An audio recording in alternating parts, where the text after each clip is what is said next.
In this video, I'm gonna show you how to play the Drakengard trilogy on PC.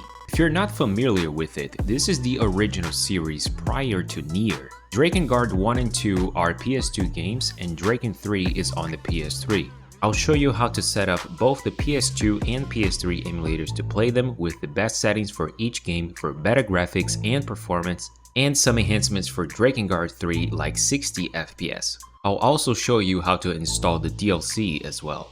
Let's get going. We'll begin by downloading the best PS2 emulator, PCSX2. The link will be down below on the fixed comment of this video. And here on the main page, you want to click here on latest nightly and then download the emulator for the operational system you're using. In my case, I have Windows, so this is where I'm gonna click here.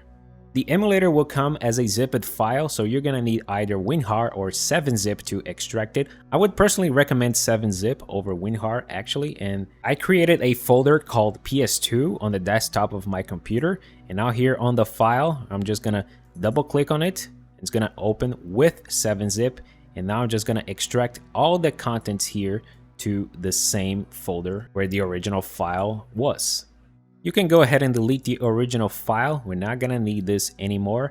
And here, before we start the actual installation, click here on View and make sure that file name extensions is enabled right here.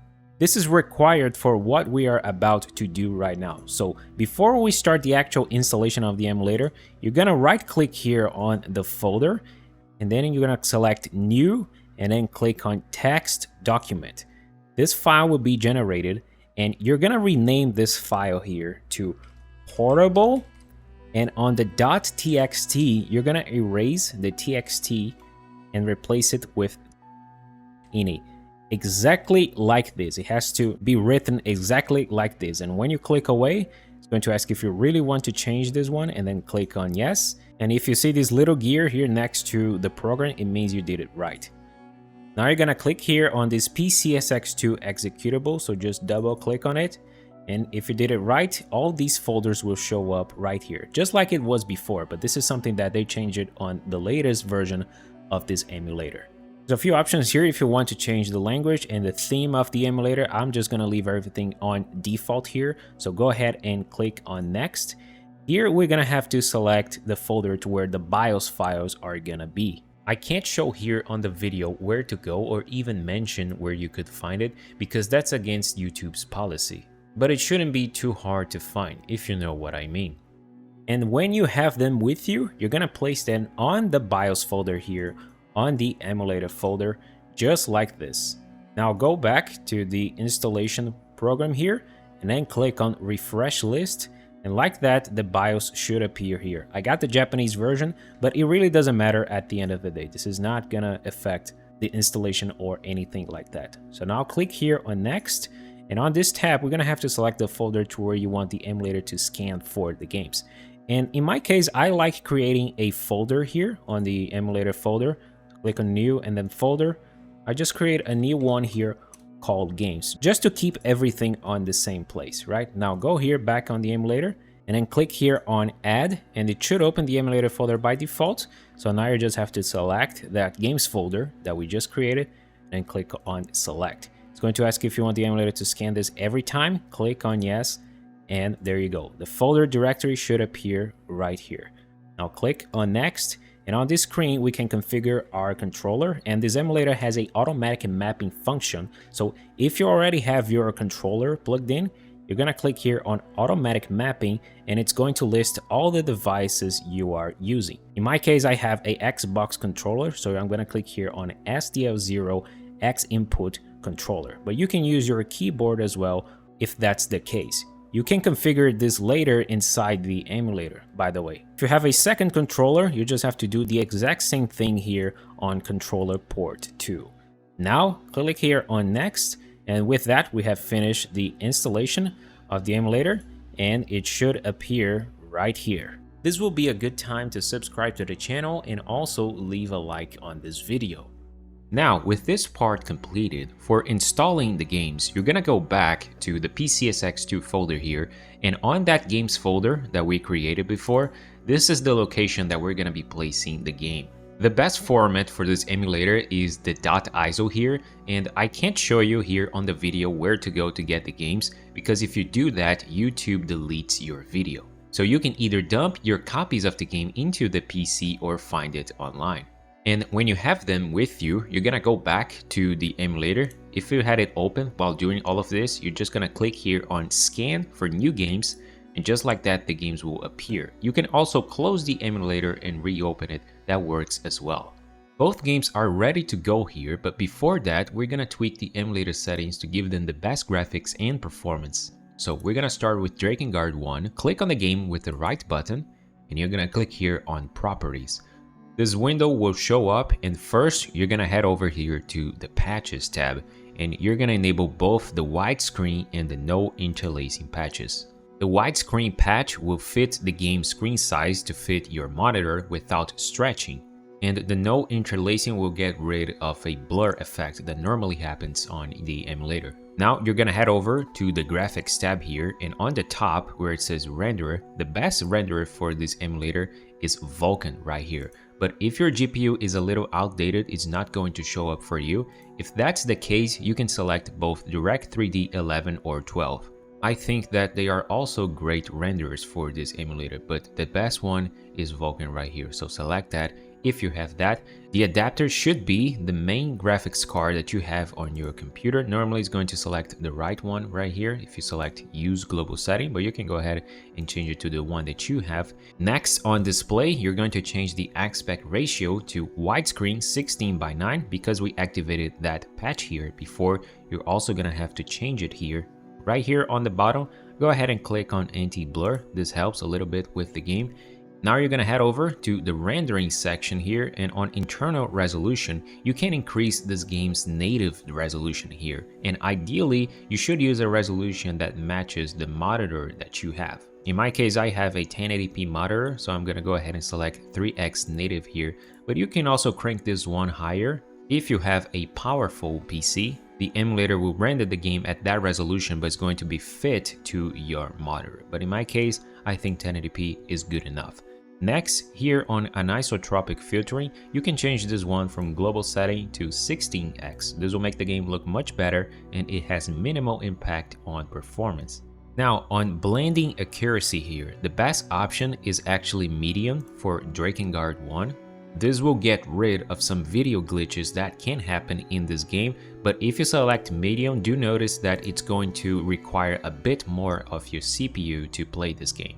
Most CPUs will be okay to handle this option here, but if you notice a performance hit, go ahead and leave this one on the global setting. And that's pretty much it on the settings for Drakengard 1. You can go ahead and click on close here, and we're gonna do pretty much the same thing for Drakengard 2. So right click on the game and then select properties here, and you're gonna head over to the patches tab here, and you're gonna enable the widescreen and the remove black bars option here. This is for removing the black bars in cutscenes. Now head over to the graphics tab on render. The best video render for the emulator is Vulkan once again, but if that's not available for you, you can select either Direct3D 11 or 12. Here on aspect ratio, you can change this one to widescreen 16:9 because we activated that patch here. You can also click here on anti-blur. Now head over to the rendering tab once again, and on internal resolution, select the one that matches the resolution of your monitor in that case. And on anisotropic filtering, change it to 16x. And unlike the first game, you don't have to change the blending accuracy here. The basic setting is good to go anyway. And with that, we are done here. So go ahead and click on close, and you can pretty much start the game right now. You just have to double click one of them to start, and just like that, you're good to go. If you want to change your controller settings again, right here on the settings tab, you're gonna click here on controllers. You're gonna head over to controller port 1 DualShock 2, and you can change the device you want to use here again by clicking here on automatic mapping. This is it for Drakengard 1 and 2, and now we're gonna head over to the Drakengard 3 tutorial.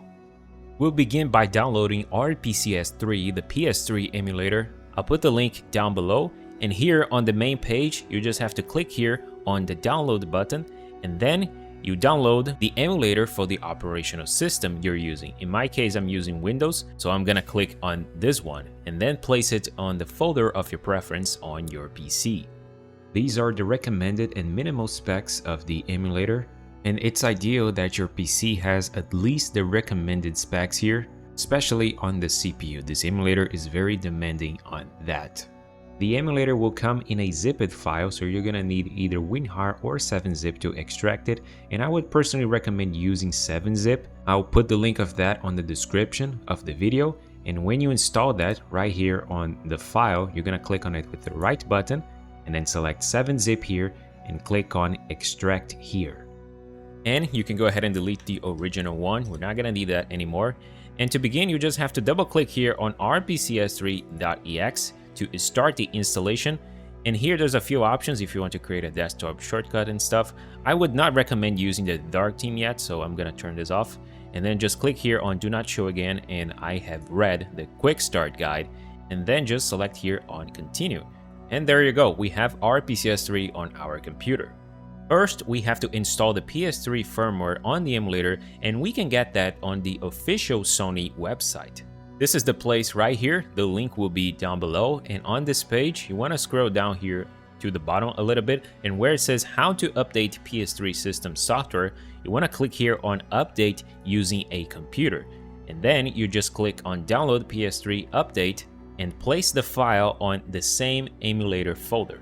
If for some reason the download doesn't start when you click on it, then you have to click on it with the right button on your mouse and then select copy link address and then paste the link on your browser and press enter. Then the download will start.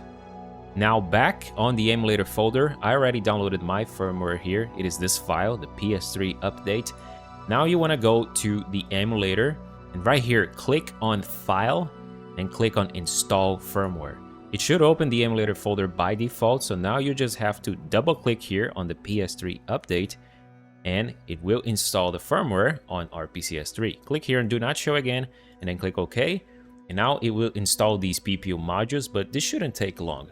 Now with the emulator set up, we're going to install the game, and you're going to go back to the folder where you installed this emulator here, and you're going to notice this folder here called games that was already created by the emulator. This is the default folder that the emulator is going to scan for new games. So you're going to double click on it, and this is where you're going to be placing the game files.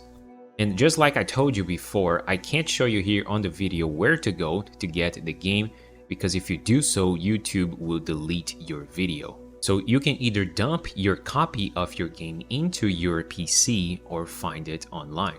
And one of the ways that you can make the emulator detect your game is having a folder like this with the name of the game, and inside you have the actual game files. It's going to look something similar to this. Now you're gonna go back to the emulator and you're gonna click on File and then click on Add Games. It should open the emulator folder by default, so you're gonna double click on the games folder, click on the game once, and then click here on select folder. Remember, the files have to be inside a folder in order for this to work properly. Now click on select folder, and just like that, the game will appear here. You can also close the emulator and reopen. That works as well. Now this is the vanilla version of the game. We're missing the patch 1.01. And it's best that you update your game, not only to get rid of bugs, but also for emulator compatibility as well. And there is an easy way to update your games on rpcs3. Using this tool right here, Rusty PSN, the link will be down below as well. So here on this page, you just want to click here on the latest release available. It is version 3.7, and then just scroll down here to the bottom, and you have to download this file right here, the Rusty PSN EG Windows.zip. Download this file if you are using Windows like I am. You can place it on the same emulator folder. Now back on the rpcs3 folder, the file is right here, the Rusty PSN that is, so you just have to extract the single .exe file that is inside of it with either WinRAR or 7-zip here. And then now you just have to double click here on the Rusty PSN.exe and the tool will open. Before you start downloading the patches, I want you to click here on this little gear so you can change the download location for the patches. In my case, I like to create a new folder on the emulator folder here called updates, just so that I can keep things organized, you know? And now go back to Rusty PSN and then select pick folder and then select that one updates folder that we just created. Remember, this is optional. This is up to you how you want to download this, but I like doing it like this. So now click here on save settings. Now to download the patch, we're gonna need the game's serial code, and we can get that on the emulator right here on the game. You're gonna right click on it and select the option from the bottom, copy info, and you're gonna click here on copy serial. It's this code right here. So now you're gonna go back to Rusty PSN and you're simply going to paste the code right here and then click on search for updates. And it's going to list all the updates available for the game. In this case, there's only one for Drakengard 3. So you can go ahead and click here on download file, wait for the download to finish. Now you're gonna go back to the emulator, click on file once again, but this time you're gonna click here on install packages. Now you're going to navigate to the updates folder that we created or the folder that you decided to download the patch to. And inside a folder with the serial code of the game, double click on that and the patch inside. Now you just have to double click on it. It's gonna ask if you want to install this, click on yes. The installation is very fast here and there you go. Now our game is updated. Now installing DLC on this emulator is actually very straightforward. You're gonna need the PKG and the RAP file for the DLC.